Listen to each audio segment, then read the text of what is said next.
नमस्कार, मैं जर्नलिस्ट रोहित शर्मा। आप देख रहे हैं दिल से रोहित चैनल। दोस्तों, राजस्थान की राजनीति में जादूगर माने जाने वाले अशोक गहलोत की तगड़ी हार हुई है, करारी हार हुई है।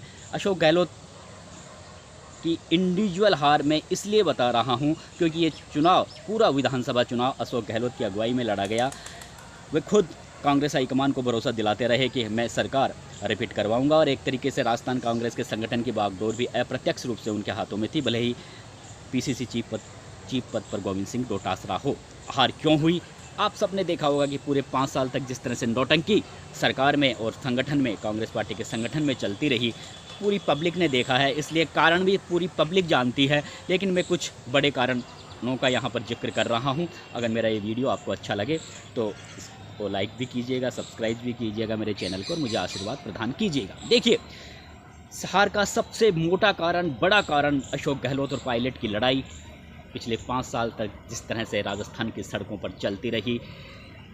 कांग्रेस हाईकमान इस लड़ाई को ख़त्म करने में पूरी तरह से बेअसर साबित हुआ, नकारा साबित हुआ, विफल साबित हुआ, जिसकी वजह से दोनों ही कांग्रेस पार्टी के नेता खुद को कांग्रेस पार्टी से बड़ा समझने लगे। ये बात ज़रूर है कि कई मौक़ों पर कांग्रेस हाईकमान ने बाहरी तौर पर दोनों के बीच समझौता भी करवा दिया गया, लेकिन अंदर से दोनों नेताओं के दिल नहीं जुड़े, जिसकी वजह से कांग्रेस पार्टी के जो नेता थे, कांग्रेस पार्टी के राजस्थान कांग्रेस पार्टी के जो नेता थे, जो कार्यकर्ता थे, वे हमेशा दो भागों में बटे रहे, एक दूसरे पर आरोप लगाते रहे, टांग खिंचाई करते रहे, और ये सारा खेल राजस्थान की जनता देखती रही। तो निश्चित रूप से कांग्रेस पार्टी के जो बूथ स्तर पर जो कार्यकर्ता थे, जिला स्तर पर जो कार्यकर्ता थे, वे कहीं ना कहीं बटे हुए थे, और जब पार्टी बटी हुई होती है तो फिर पार्टी का अच्छा प्रदर्शन भी नहीं होता। और इस कारण में एक और कारण मैं साथ में जोड़ देता हूँ कि जिस तरह से प्रदेश कांग्रेस के अध्यक्ष पद पर गोविंद सिंह डोटासरा पूरे लंबे समय तक बने हुए थे, लेकिन उन्होंने पार्टी के संगठनों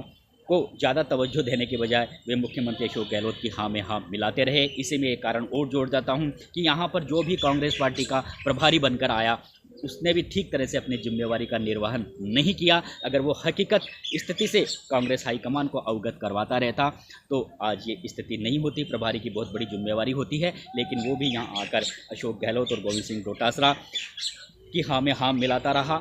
इसलिए ये जो वास्तविक स्थिति कांग्रेस की दिल्ली नहीं पहुंच पाई, जो एक बहुत बड़ा कारण रही कांग्रेस पार्टी के बिखराव में।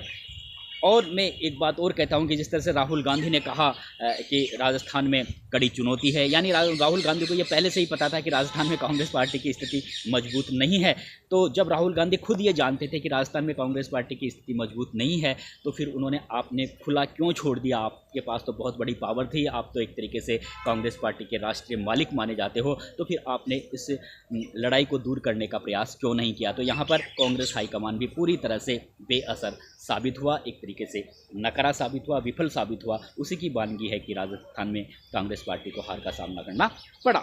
एक इससे और कारण बताता हूं मैं आपको कि आपने ताबड़तोड़ जन कल्याणकारी योजनाएं घोषित की, आपने ताबड़तोड़ जिले बनाए, नए जिले बनाए, लेकिन आपने ये सब चुनाव से ठीक पहले किया। तो राजस्थान की जनता इतनी भोली नहीं है। अब साक्षरता का प्रतिशत काफ़ी बढ़ गया है, गांव में भी पढ़े लिखे लोग हैं, गांव में सब जानते हैं कि अशोक गहलोत ने क्यों इस तरह की योजनाएं हमको दी है। इसके पीछे बहुत बड़ा चुनावी फ़ायदा है। तो आपको ये भी पता होना चाहिए कि राजस्थान में युवा मतदाता, उनकी संख्या लगातार बढ़ती जा रही है। इस बार करीबन 40 लाख नए मतदाता थे, उसमें से 20 लाख तो युवा मतदाता थे, और युवा मतदाताओं की संख्या करीब 1 करोड़ है। तो युवा इस बात को बिल्कुल भी एक्सेप्ट नहीं करेंगे कि आप उन्हें चुनावों के समय लुभावनी योजनाएं देकर आप उनका वोट हासिल करने का प्रयास करें। तो युवा इसको बिल्कुल भी एक्सेप्ट नहीं करेंगे। और गाँव के भोले भाले लोग, जो अनपढ़ लोग हैं, वो भी ये जानते हैं कि साल के अंतिम दिनों में इस तरह की योजनाओं को देने का मतलब ये भी हो सकता है कि आप इन योजनाओं को वापस भी ले लो। तो ये भी एक हार का बड़ा कारण रहा। इसके अलावा आप जानते हैं कि कांग्रेस पार्टी ने टिकट बंटवारे के लिए कई तरह के सर्वे करवाए थे, कांग्रेस हाईकमान ने भी करवाए थे, प्रदेश कांग्रेस कमेटी की ओर से भी किए गए थे, मुख्यमंत्री अशोक गहलोत की ओर से भी किए गए थे। और मुख्यमंत्री अशोक गहलोत खुद भी यह जानते थे कि उनके सरकार के अधिकांश मंत्रियों की रिपोर्ट कार्ड ठीक नहीं है, अधिकांश मंत्री अपने ही इलाकों में अलोकप्रिय हैं, लेकिन फिर भी इन सर्वेयों को नज़रअंदाज करके आपने टिकटों का बंटवारा किया। और टिकटों का बंटवारा के समय अशोक गहलोत और सचिन पायलट ने एक तरीके से गुप्त समझौता कर लिया। आप मेरे समर्थकों का काट मत करना, मैं आपके समर्थकों की काट नहीं करूंगा टिकटों का, जिसकी बदौलत सही तरह से टिकटों का वितरण नहीं हुआ। और यही वजह है रही कि राजस्थान के 17 मंत्री चुनाव हार गए। अब इसी से जुड़ता हुआ कारण मैं आपको और बताता हूं कि सरकार के मंत्री, चाहे वो शांति धारीवाल हो, चाहे जिन्होंने जिस तरह से राजस्थान विधानसभा में बलात्कार के मामलों को लेकर कहा कि ये तो मर्दों का प्रदेश है, नाथी का बाड़ा जैसे शब्द को लेकर गोविंद सिंह डोटासरा कई लंबे समय तक भारतीय जनता पार्टी के नेताओं की जुबान पर छाए रहे।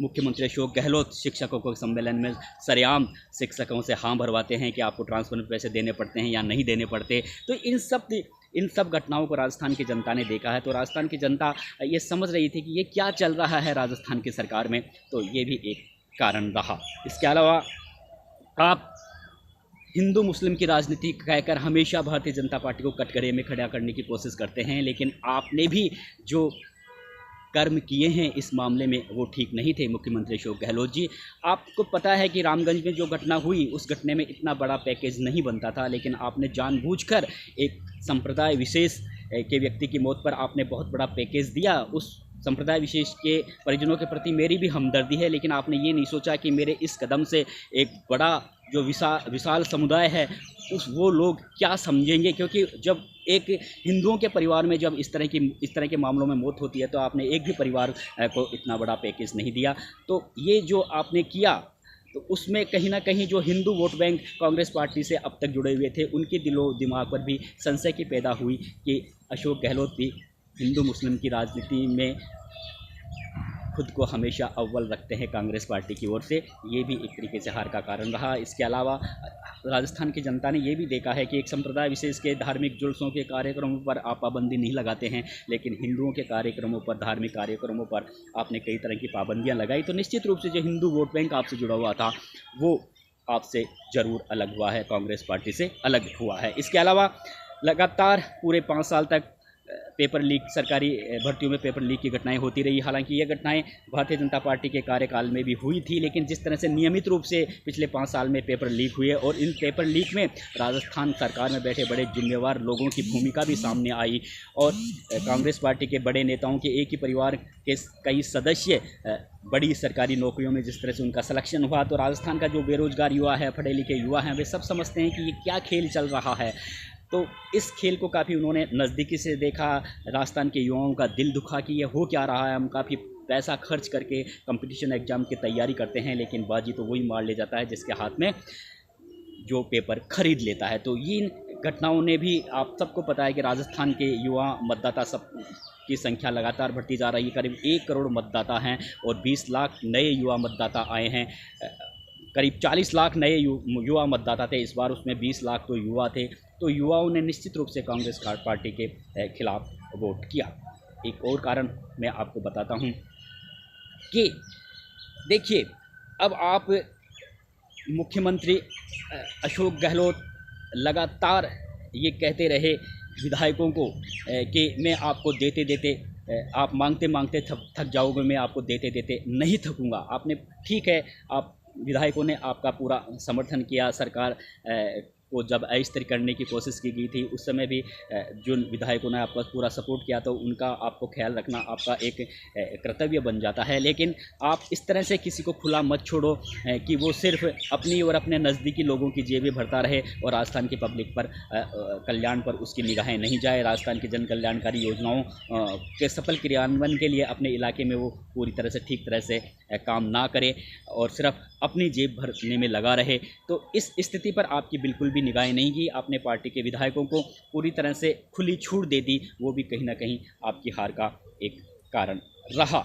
दूसरा, आप देखिए कि ये जो पूरा खेल यहाँ पर राजस्थान कांग्रेस में जो चला है पिछले 5 साल में, इस तरह की स्थितियाँ पहले कभी भी नहीं बनी कि इतनी बड़ी संख्या में मंत्री एक साथ चुनाव हार जाएं। हालांकि पहले भी बड़े बड़े मंत्री चुनाव हारे हैं, लेकिन इस बार जिस तरह के बजट अशोक गहलोत ने राजस्थान की जनता को समर्पित किए थे और जिस तरह से वे राजस्थान की जनता के साथ साथ राजस्थान के जो कांग्रेस पार्टी के विधायकों को भी वे समर्थन उन्हें खुश करने की उन्होंने जिस तरह के प्रयास किए, उससे उन्हें ये विश्वास था कि मेरी ये जो योजनाएं हैं, जिन योजनाओं की पूरे दुनिया भर में चर्चा हो रही है, इन योजनाओं के आधार पर राजस्थान की पब्लिक मुझे एक्सेप्ट करेगी। लेकिन ये उनकी अपनी अकेली सोच थी। आप अकेले दम पर